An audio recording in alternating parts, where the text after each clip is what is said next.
Party के लोकसभा सांसद राजीव राय मौजूद है। सर, मिडिल ईस्ट के जो हालात है, प्रधानमंत्री ने कल लोकसभा में बयान दिया, आज राज्यसभा में बयान दे रहे।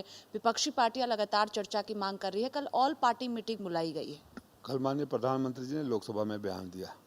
इतना निराशजनक बयान की उम्मीद नहीं थी। जैसे उदाहरण दो, क्या बोले, कुछ लोग मारे गए हैं, कुछ घायल हैं, कुछ जहाजें आई हैं। ये तो सबको पता है।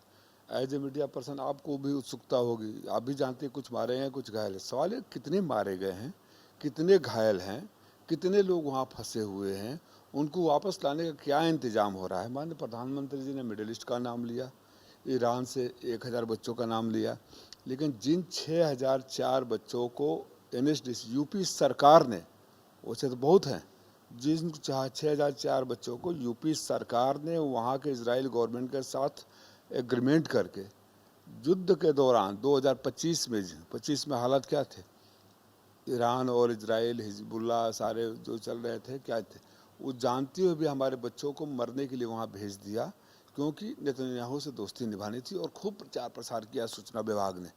मैं कल पार्लियामेंट में एडजर्नमेंट मोशन दिया, इस मामले पे स्वीकार नहीं हुआ। शून्यकाल में मौका नहीं मिला। मंत्री जी बोल रहे थे, आवाज़ कई बार लगाता रहा कि एक बार तो इजराइल के बारे में बोल दीजिए, नहीं हुआ।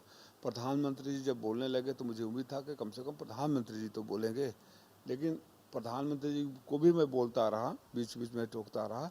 इजराइल को उन्होंने एकदम अनसुना कर दिया।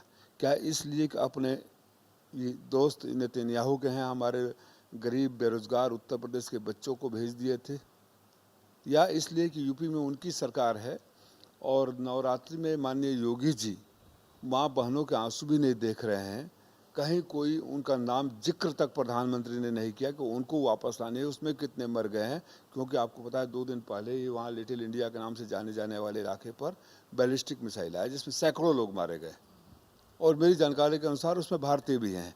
हमारे हैं कि नहीं उसके बारे में कौन जानकारी देगा। ये कुछ लोग मारे गए हैं, कितने लोग मारे गए हैं। क्या इतनी नालायक और सरकार और हमारी वहाँ की एम्बेसीज है कि ये भी नहीं पता कर पा रहे हैं कि कितने लोग मारे गए हैं, कितने घायल हैं। आप आरोप लगा रहे हैं कि उत्तर प्रदेश के लोग फंसे हुए हैं, उन्हें लाया जाए। मैं आरोप लगा रहा हूँ कि उत्तर प्रदेश के लोग फंसे हुए नहीं, सरकार ने जिनको फंसवाया है। सरकार ने वहाँ की सरकार से एग्रीमेंट करके युद्ध और खराब हालात के दौरान उनको भर्ती करके भेजा। क्यों भेजा? जोगी जी अपने बच्चों को भेजते, अपने परिवार के लोगों को भेजते। खैर, जोगी जी का अपना तो कोई है ही नहीं है। अब मैं उससे ज़्यादा नहीं बोलूँगा, क्योंकि योगी है उत्तर प्रदेश के मुख्यमंत्री। मेरी भाषा शालीनता में रहती है। कोई और रहता तो मैं बोलता, ये बात पूछता कि, और कहता कि जिसका अपना हो वही किसी का दर्द जानता है। आज उनकी जिम्मेदारी है कि जिस तड़क भड़क के साथ भेजे, उसी तड़क भड़क के साथ सम्मान लाते। नहीं लाते तो एटलीस्ट उनके हालात के बारे में बताते। क्यों प्रधानमंत्री जी ने बयान में नाम नहीं लिया? मैं अपने नेता से भी अनुरोध करूंगा, जो भी कल जाएगा इजराइल के बारे में पूछेगा। आप लोग संतुष्ट हैं, क्योंकि लगातार विपक्षी पार्टियों की ओर से ही मांग की जा रही थी कि सरकार इस मसले पर चर्चा करे। विपक्षी पार्टियां क्या कहना चाहती है, सरकार इसको सुने। नहीं, कैसा संतुष्ट? एक तरफा आकर बयान देके चले गए। हम लोग को बोलने का मौका दिया। सदन किस लिए होता है कि एक तरफा आकर बोल जाए? हम जो लिख कर दे उसका जवाब दिया, जो हमने एडजस्टमेंट मोशन दिया जवाब दिया। क्या आपको नहीं पता है कि कुछ लोग मारे गए हैं, कुछ लोग घायल हुए, कुछ जहाज आई है? आप एज ए पत्रकार नहीं जानना चाहेंगी और देश को नहीं बताना चाहेंगी कि हमारे इतने लोग मारे गए, इतने लोग घायल हैं? तो क्या बात, मैं कैसे संतुष्ट हो जाऊं?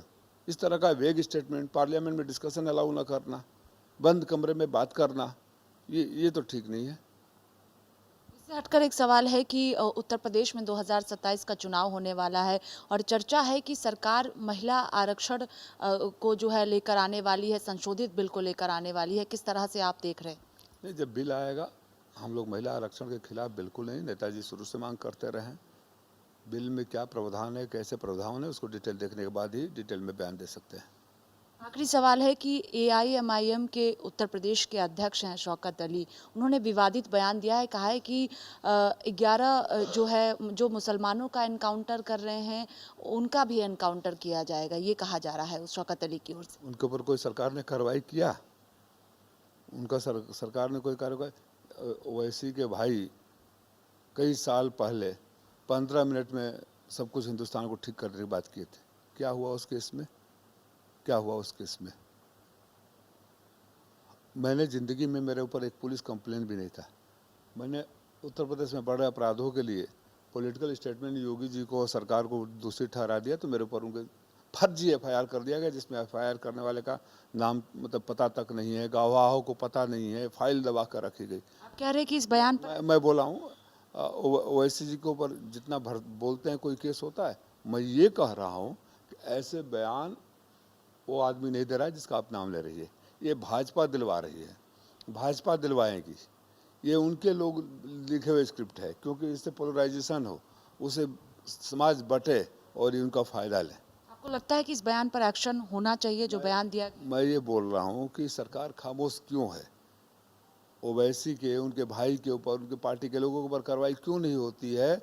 और अगर समाजवादी पार्टी का कोई नादान कार्यकर्ता कोई सोशल मीडिया पर कुछ लिख देता है तो उसके ऊपर एफआईआर हो जाता है। हमारे एक प्रवक्ता को उठाकर जेल में डाल दिया था। ये दोहरा मापदंड क्यों है? अगर उनके बी टीम नहीं है या उनके बताए हुए बातें रास्ते पर नहीं चलते हैं, बोलते हैं, तो क्यों नहीं होता है? बहुत शुक्रिया बातचीत के लिए। कैमरा पर्सन सचिन के साथ स्वाति पाठक, भारत समाचार, दिल्ली।